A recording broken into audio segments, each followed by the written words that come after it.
Welcome to Energy Unplugged, the go-to podcast focusing on the global energy transition. My name is Richard Howard and I'm Aurora's Global Research Director. In this episode, we're going to look at renewables deployment in the UK, considering the scale of the ambition and the challenges that would need to be overcome to realise this. At the moment in the UK, the government is targeting 50 gigawatts of offshore wind deployed by 2030, far more than double we have installed now. And around 70 gigawatts of solar deployed by 2035, all working towards a vision to achieve net zero power by 2035. The Labour Party has lifted its ambition even higher, targeting 60 gigawatts of offshore wind by 2030 and 100% clean power by the same date. And the reality for any of these sorts of targets is that there are significant barriers standing in the way of achieving anywhere near this pace of deployment. For example, the availability of grid and grid curtailment issues, the cost and availability of supply chain, key components, the cost of finance, which has increased significantly with the general change in monetary environment, and even permitting and planning and a pipeline of projects. These are just a few of the issues that developers and investors flag in the many conversations that we have at Aurora. So in this podcast, I'd like to understand how companies are navigating these challenges and what policymakers could do to unlock investment into renewables in the UK. I'm joined by Keith Anderson, who's the CEO for ScottishPower, where he's been since 2012. Keith has full responsibility for the company's activities in the UK, including a plan to invest £10 billion into the sector by 2025 and strengthening the position of the company as a utility of the future. Beyond his activities at ScottishPower, Keith has been a member of the No10 Business Council, the UK government's investment trade advisory group, and was even a business leader at COP26. Welcome to the podcast, Keith. Good to see you again. Yeah, good to see you, Keith. And indeed, this podcast is a follow-up to a panel discussion that me and Keith had on these very same issues at the Aurora Spring Forum just a few weeks ago. But great to have you back and to dive into it again. Where I wanted to kick us off, Keith, kind of what I see as probably the single biggest issue in the UK at the moment, and probably what would hold us back from reaching some of those ambitious targets is grid issues. It's what many people are talking about and many people flag as kind of the biggest barrier at the moment.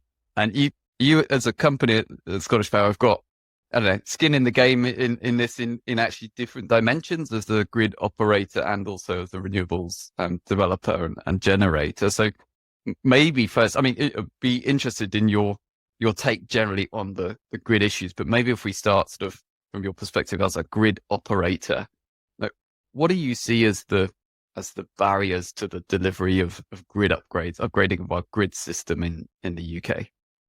All right, no, it's a good question. Now, I suppose before I answer that directly, what I would maybe, it's just answering another question, which is why does it matter? Why does the grid matter so much? And I think it's just important to remember that the UK's done really well on decarbonisation. We've done really well on the deployment of renewables. Okay, but where we're not doing as well, you could argue, is the electrification of the economy.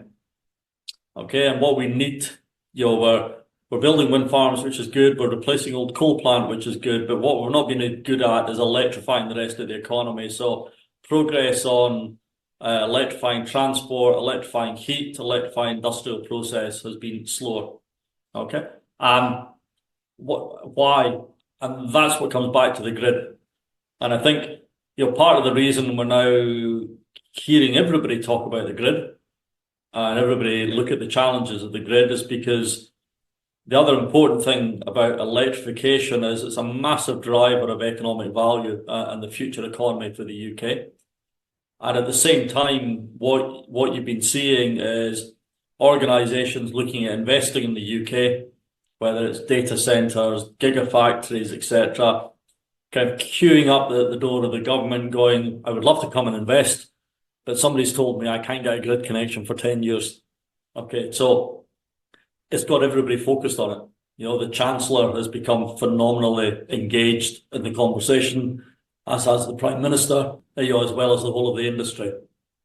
And what's my view of it? I think on the positive side, we have a regulator who probably a couple of years ago really started to switch on to the fact we needed a massive increase in the investment levels in the grid system. And we've seen them run a whole number of processes with the system operator, with the transmission companies, looking at the holistic network design, looking at the future design of the network system. And, we're seeing the levels of investment the regulators allowing to come through in distribution and transmission increase, which is good, okay, because it's incredibly important.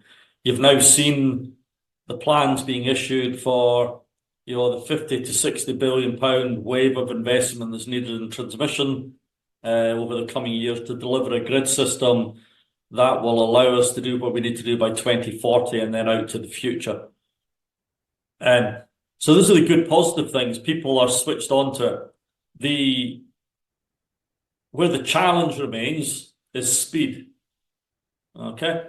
And we are not very fast at building big infrastructure in the UK. And this isn't, it's probably not an issue that just affects the energy sector. It probably affects a number of sectors in the UK. It tends to take us a long time to get things through the planning system and to get spades in the ground and to get things built. And that's been a big focus of people's attention, which is how do we go faster and how do we move faster? Because we've got investors lining up to invest in offshore wind, onshore wind, solar. We have people wanting to invest in the rollout of EVs, etc., etc. But we're slowing everything down because we can't get the grid built fast enough. Again, I suppose on a positive for a minute, the government engaged Nick Windsor. We've had the Windsor report. The Windsor report's looked at how do you cut the time, which is good. The government has said they're adopting it.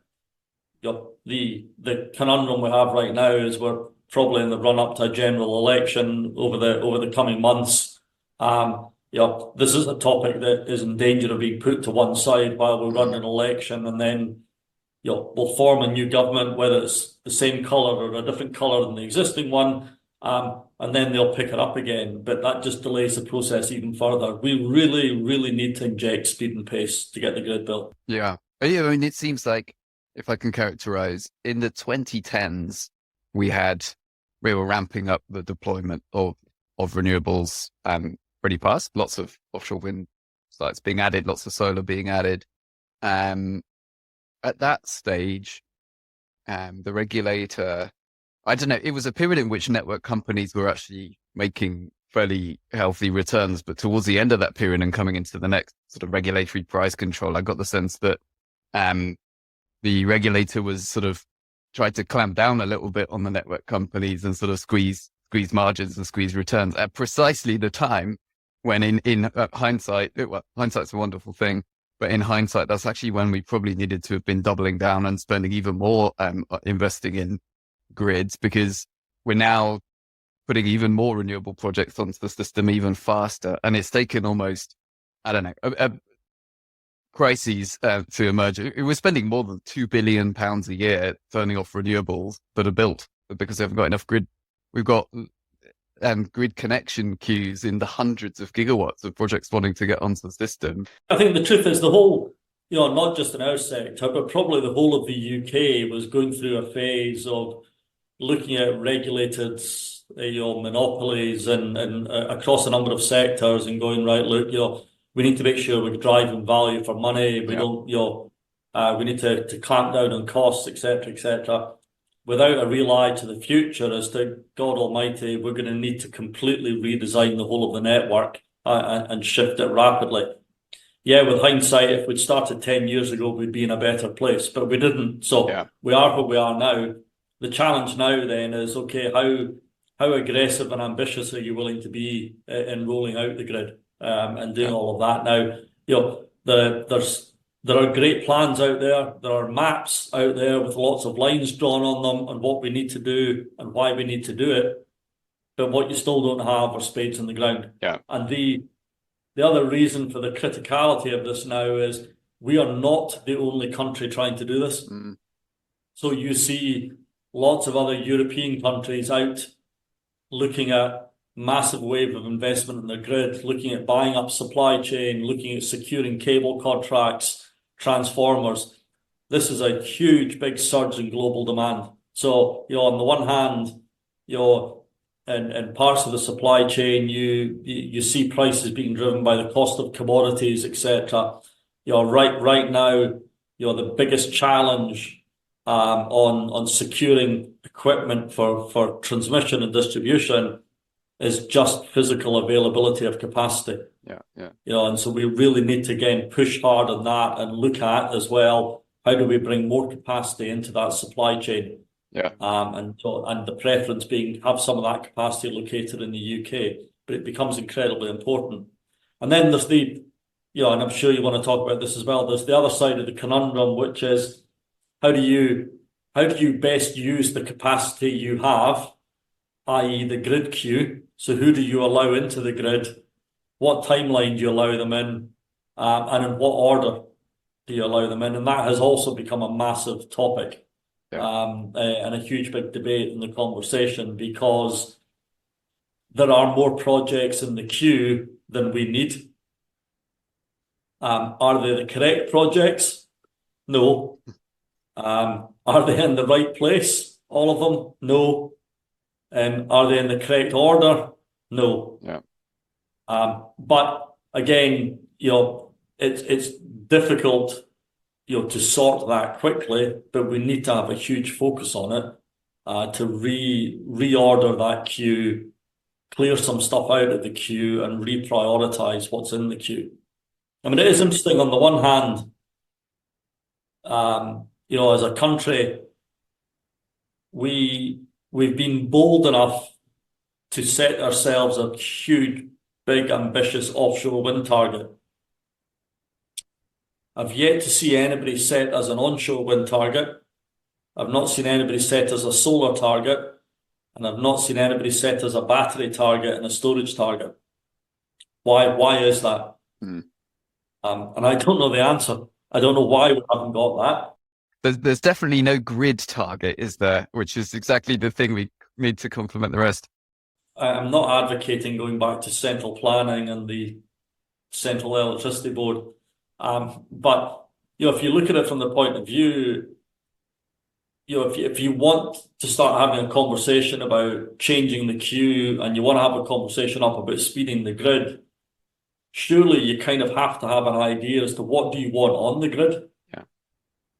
And therefore that gets you down that route of, and I'm not saying you need to set specific numbers, but why, for example, if we can say we want, and depending who it is that picks the number, 40, 50, 60 gigawatts of offshore wind, why can't we say we want another X gigawatts of onshore wind, we want X gigawatts of solar, and we want X of batteries or of storage?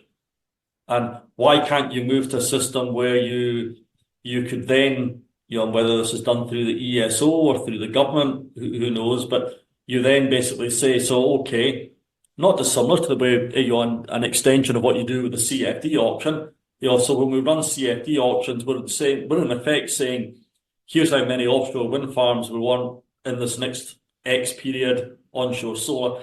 Why don't you go out and say, okay, so between now and 2030, we want X gigawatts of offshore wind coming through, X of onshore, X of solar, X of batteries. And send those signals to the market and to investors. Here's the reality of what we want and need. Everybody talks about or gets very upset about what get described as zombie projects in the queue or all these battery projects in the queue. Well, why not send a signal to the market? Here's how many batteries we think we need to balance the system between now and 2030. Yeah. And I will guarantee you one thing, it's a hell of a lot less than the number that's sitting in the queue. Indeed. But if you do that, I'm not saying they all disappear, but you start sending a signal to investors and to developers. Here's the reality of what we are willing to pay for to secure our grid system. Yeah. Therefore, understand if you're in a section of the queue that's 100 times oversupplied, here's the reality of your project. Be aware of it. The current government has targets for certain things. They've been loath to set a battery target, despite the fact that there's a battery and flexibility strategy. But Labour's in a sense more bold in if there are numbers written down for onshore, for solar, even for hydrogen, CCGTs, and all sorts of things. I'm not sure. I believe that the numbers are deliverable in the timescales that the Labour Party has announced, and Aurora's kind of on the record in saying that. But I think you can then go and look, and that's fine, and you get into arguments about politics and setting targets. I mean, to me, targets have 2 or 3 different purposes in life. And people go, oh, the 50 gigawatt target, is that realistic? Can you achieve it by that day? And I honestly, I don't really get too upset or bothered about it to one extent. And politicians will come along and then talk about it and shift the goalposts and move things. It's fine. The targets are all big enough and ambitious enough that it doesn't particularly put you off or change your mind about the future growth potential of the market as an investor. Okay. But what you can then do is sitting underneath that, and whether this becomes the role of a system operator or the role of the Department of DESNZ, is to say, okay, so in the next round of auctions, here's how many gigawatts we want coming through the system, and we'll set the parameters to deliver it. And the system operator could put signals out for the next 5 years. Here's the ancillary services and other services we require from batteries, and it requires X. And so you start to set more detailed parameters in closer timeframes.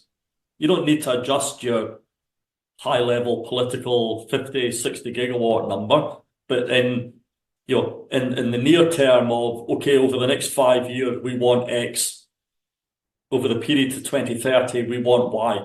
And I think the more granular you start to make that, the clearer the signals are. But you're doing it in a way where you still have the big ambition, therefore you still generate and create the investment appetite and the drive to be involved in the market. Well, I'm going to switch into a different topic, and then I'm sure you have views on this, Keith, which is that of locational pricing. So you talked about, we have a humongous queue of projects in the hundreds of gigawatts, far beyond what we need, and you're saying we may not have the right projects and they may not be in the right place. We've been having a conversation in the UK for some years now about potentially introducing the locational pricing through the REMA market reform process, for anyone who's not been watching it. And most recently, the government said they've ditched the idea of fully nodal pricing in GB, but the idea of zonal pricing is still on the table, and as you say, Keith, unlikely to be decided before an upcoming general election, but potentially after. Do you think on locational pricing or zonal, let's say, we've narrowed the conversation, is this a helpful thing to provide locational incentives and help to sort out that grid queue and decisions on where to build projects? Or would you put this in the box of interesting academic idea, which ignores the risks it introduces? Maybe if I can put that provocatively.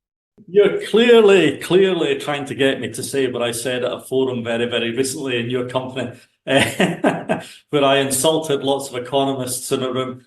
But I will repeat it for good purpose. Okay. What I said was, if you're an economist and you're sitting in a darkened room, this looks like a bloody good idea. Okay, right. Strip away the headline-grabbing nonsense of that statement. But economically, it looks incredibly sensible. Okay, why wouldn't you? And why wouldn't you move to some kind of system where you give those kind of locational signals? Now, we have a system where there are some locational signals, and then the use of system charges on the transmission system. Okay, but do you make those signals much stronger and more specific? The issue or the potential concern, challenge around locational signals is how do you do it and when do you do it? Okay. And, when I'm having a conversation with, whether it's a regulator, a system operator, or a politician, is to make sure they understand it in the context of, we as a country have in effect announced a 60 billion investment program in the grid. And we've drawn the lines on maps and decided where we want to put them. We have a very, very ambitious renewables target in terms of offshore wind and also onshore stuff. Okay. When you're looking to put that much change onto your physical system, do you really, really want to play about with your commercial planning, which is what locational pricing will do in terms of setting directions? And how do you do it in a way that doesn't scare the bejesus out of an investor? Okay, and it was interesting, kind of anecdotally. The last time a press release came out about this a few weeks ago, which was the kicking off stage 2 of REMA. Yeah, there were phones ringing all around the country from analysts going, "What in God's name does this mean? Does this affect? What does this do to a CFD?" Okay, that's exactly the reaction we do not want. So you need to be really, really careful planning and mapping this out. Okay, because if you're, bluntly speaking, if you're sitting as a company looking at building an offshore wind farm and aiming for it to be operational in 2030, you kind of need to know what's the trading system and the economic situation, and how do I manage and plan it out, and how do I know it's going to make economic sense, and how do I convince my investors that this is a good, solid prospect? If you're planning and mapping out all of these grid lines, you kind of need to know you're going to go ahead with it. Whereas if you, at the same time as doing that, introduce locational pricing and look at locational pricing from the point of view of wanting to manage and change constraint payments and the economics around constraints, all of a sudden you could find yourself cancelling or changing fundamentally what grid lines you want to plan and build out as well. So, doing this in what by any stretch of the imagination is the biggest rewiring of the country, and by any stretch of the imagination from a renewables point of view, one of the largest infrastructure investment projects ever in this country, I just question, is that a good time to introduce locational pricing? I don't doubt the value of locational pricing. I don't doubt the common sense of locational pricing and the economics of it. To me, an awful lot of it is about timing. Okay. Now, but also because we've been like all companies, I've got no doubt they've got people running around looking at all of this and the implications of it or alternatives. And there are other alternatives out there to full-blown locational pricing. So we've put one forward called optimized transmission investment cost. But what you do is you look at use of system charge, you look at the locational pricing elements, but what you also do is you design it and pitch it to what the future network looks like. So what you're not doing is at the same time interrupting that plan. So you design a system on the basis of here's what the network's going to look like in 5 years' time. So let's design and implement something in line with that, as opposed to designing and implementing a system now that fundamentally changes the way you look at all of those investments. So, there are options around this about moving towards a locational system, but you maybe do it step by step, and in a controlled way. And that would be it, because otherwise, how do I or how does anybody else go to an investor and say, the £5 billion offshore wind project we've got planned for 2032? I don't know if it's going to be a CFD I don't know what format the CFD is going to take. I don't know if there's going to be a capacity market element to it. I don't know whether the price will change depending on where we build it. And then, other complexities. Locational pricing, part of it is very much driven about trying to encourage generation investment in certain places. I'm still not too sure how strong that signal is ever going to be for an offshore wind farm when it's the Crown Estate who tell you where the zones are. Yeah. And if I've got a zone off the north coast of Scotland, and somebody says, no, the locational signals tell me to build it in the Thames, I might dearly love to move it to the Thames, but I'm not too sure the Crown Estate are going to let me do that. I suppose all I'm trying to get across is it's a very tricky, difficult concept, but there's this amount of change on the system. No, I think that point is very well made, Keith. And in the analysis Aurora's done around this, probably the single biggest assumption, if we moved it just a bit this way or that way, is the cost of capital. If we assume an increase in the cost of capital, it can very easily wipe out what would otherwise be sort of theoretical societal benefits from such a move. And you are absolutely right that having any form of locational pricing, but particularly one that's more market driven, like nodal pricing, is introducing some new risks for you as an investor, as an operator. If you're going to build the wind farm and suddenly someone builds one next door, then that will influence the amount of money you make. If a piece of grid infrastructure gets built or does not get built, that influences the amount of money you're going to make. And those are risks that you cannot really control. That's yourself. why I say, if you're in a more stable, benign environment, it's a lot easier to do. And you're right. Like, we don't have, this is not a perfect market where we can move the location of these projects willy-nilly. It's pretty fixed, especially in the offshore wind space. Even in onshore wind, though, is there genuinely that much of a choice? It's pretty much impossible to build an onshore wind project in England. They're pretty much in Scotland. I do have to keep telling people there's sunshine in Scotland, so building solar north of the border is okay as well. All right. I know you don't believe me. Locational pricing could destroy that one, though, Keith, if we're already oversupplied in Scotland. I want to move us on. And we've danced around offshore wind quite a bit. We've talked about grid a lot, but as a major investor, one of the top investors in offshore wind, beyond the kind of grid issue, what do you see as the challenges around offshore wind? We've sort of said there's hugely ambitious targets from the current government. Labour would want to increase them even further. Are these targets in any way deliverable? What, beyond the grid issues we've already covered, what are the other barriers kind of holding us back? Yes, they're deliverable. Okay, you can hit these numbers for offshore wind. I think there are a number of challenges around how you get there and how you do that. Some of which are around specific projects, some of which are around the UK issues, some of which are more global issues. I think the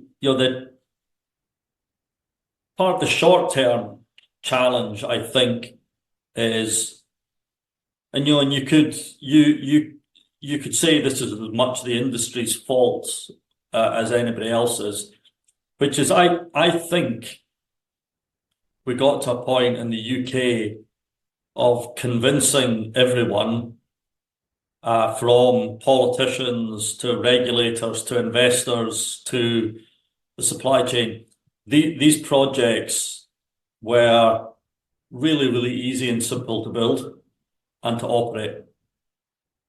And we convinced everybody the cost was going to keep coming down.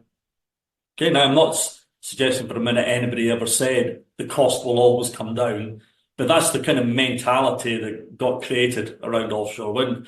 And we saw the price fall from £150 to £100 to £70 to £50, and this belief it was going to keep coming down. Well, fool's gold. It couldn't. It was impossible for it to keep coming down at that rate, and impossible for it to come down forever. Okay? And when you look at the size and scale of these projects, if you look at the inherent risk around huge, big, complex, highly integrated infrastructure projects, you were headed towards an economic model that just didn't make sense. Now, it hit a big bump in the road, okay? And that bump in the road, ended up being caused, in effect, by changes in the supply chain and economics, where people said, "Whoa, hang on, stop the bus. We can't do that anymore. No one's making money. This doesn't make any sense. This has to change." Now, not unexpectedly, and this isn't just an issue for this country, there was a bit of skepticism and probably amongst regulators and policymakers of, yeah, they've told us that before, but honest to God, let's just keep going. Okay? And it was probably quite important that AR5, in inverted commas, failed. Okay? I would say to you, AR5 didn't fail. I think AR5 has ended up being a huge success because it's brought reality, and a bit of reality, back to everybody's view of offshore wind. And that's not a bad thing. It's a good thing. Okay? Where are we now in terms of moving forward?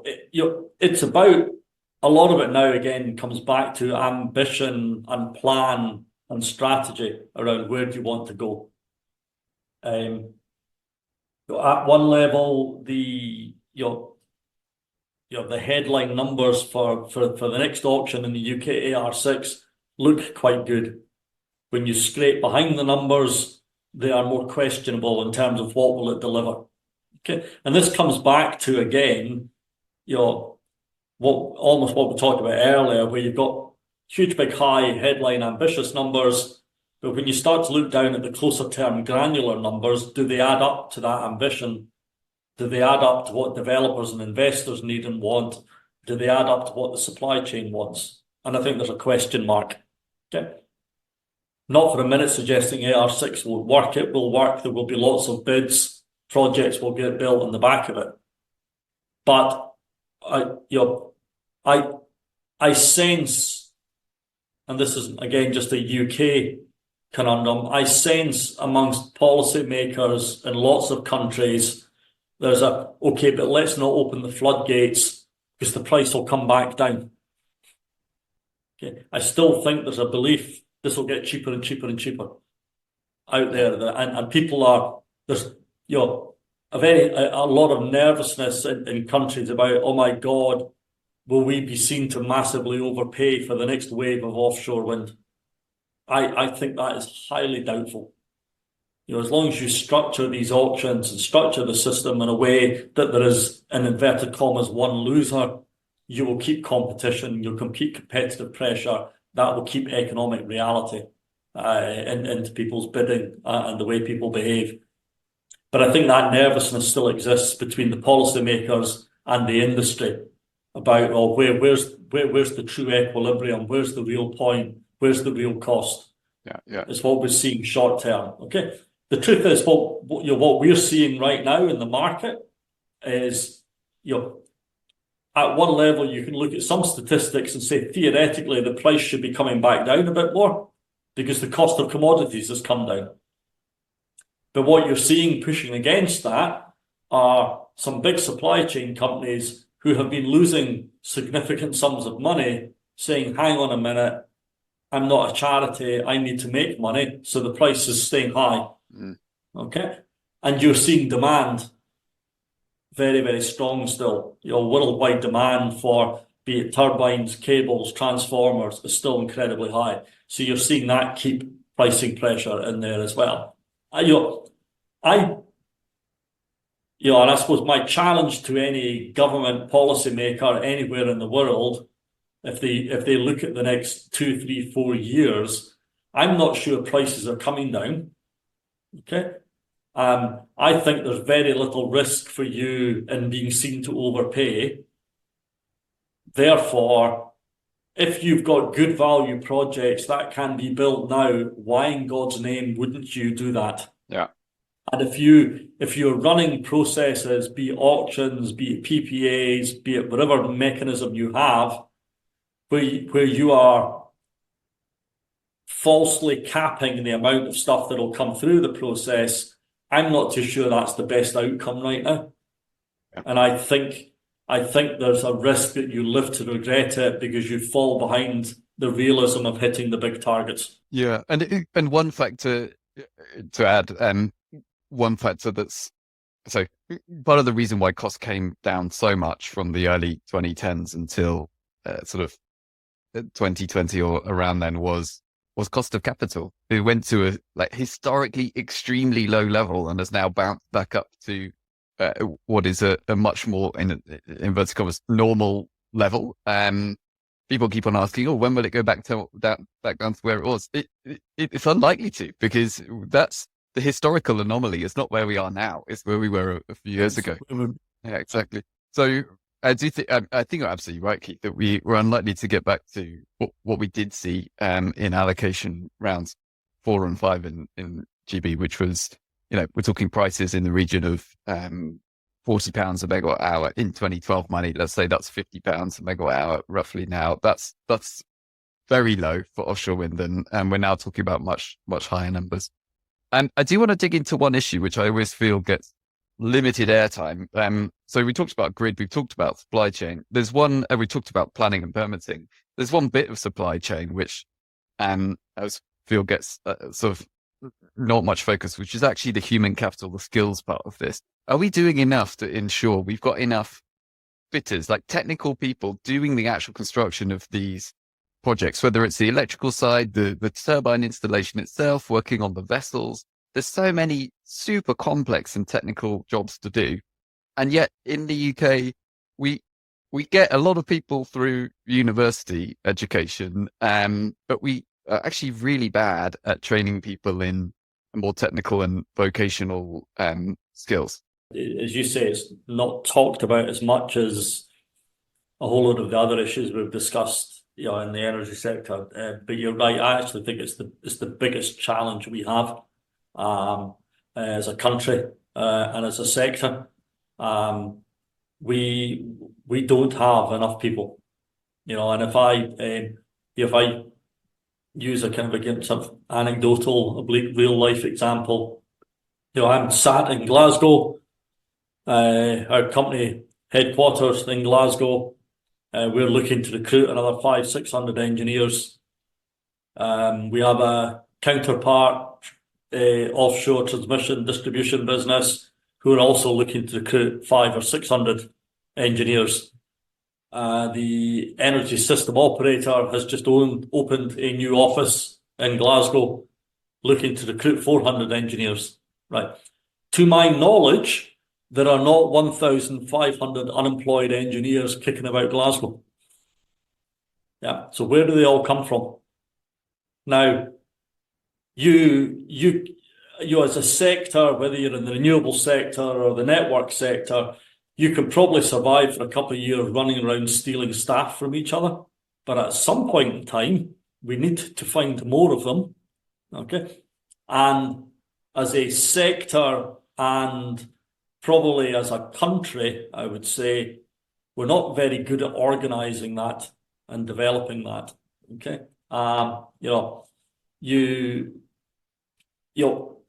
We can run apprenticeship schemes, which are great. You can look at graduate recruitment schemes, etc. You could start adopting the sort of tactics the oil and gas sector used to use. I don't know if they still do, where you go in to the universities and you sign the graduates up, and then it's like the old football scouting match. You go to the primary school football game and start signing up the best players. You go into the university and you start signing them when they're 2 years away from finishing the degree. Again, these things, short term they work, long term they don't. We need a coordinated approach in terms of training academies. We need a coordinated approach in terms of industry-wide apprenticeship programs. And what do I mean by coordinated? We need to get people who are naturally competitors, you need to get them working together on this issue. You need to get this being worked on between the renewable sector and the network sector. And you need to get it being worked on between the energy sector and the supply chain, because we're all looking for these people. Okay? And we need to do it in a much, much more coordinated way, where you are setting up things like skills academies to get youngsters out of school and get them trained and qualified in the topics and the areas we need, and push them through and push them out into the workforce as quickly as possible. Okay. If we don't start doing that very, very soon, we're going to find ourselves in a crunch situation where there just aren't enough people. And we'll be sitting here, if we don't do anything about this, we'll be sitting here in 5 or 10 years' time, not talking about the grid queue slowing stuff down. We'll be talking about the lack of people slowing stuff down. Because at the same time, you see the number of financial services companies who are running around recruiting engineers because of the way they think and because of what financial services companies do now. You see this all over the whole economy, people chasing people with the same skills. And we need a better way of getting people through that system much, much faster. That's not having a go at universities, because it's good to have some people coming through the degree route, but we need to have a much better mix of people coming into the system and into the sector as well. Yeah, I couldn't agree more. If ever there was a sort of policy to deal with both with UK's productivity issues, but also the idea of levelling up different regions across the UK, I think this is exactly the one. The other brilliant thing, which should encourage everybody to do it, is by nature of what we do, it's spread across the whole of the country. If you take transmission and distribution businesses, talk about a company that's in every local community. We put wires into everybody's house. So this is something, if you truly want to talk about levelling up, for God's sakes, I don't think there could be a better sector to demonstrate levelling up operating, because you're everywhere. Yeah, absolutely. And I mean, I think we've hit on a great topic, but the incoming government, whatever colour it will end up being towards the end of the year, hopefully with your connections into government, Keith, then you can be the one championing the cause here and helping to make this happen. It's been fascinating talking to you, as always. Thanks for your open and honest opinions. So thanks for coming on the podcast. No, thank you, Richard. So it's great as always. That was Richard Howard, Aurora's Global Research Director, talking to Keith Anderson, CEO of ScottishPower. Thanks for listening to Energy Unplugged. Do keep an eye on our podcast feed for more in-depth conversations with senior members of the energy industry. The best way to do this is to follow or subscribe to the podcast via whatever platform you use.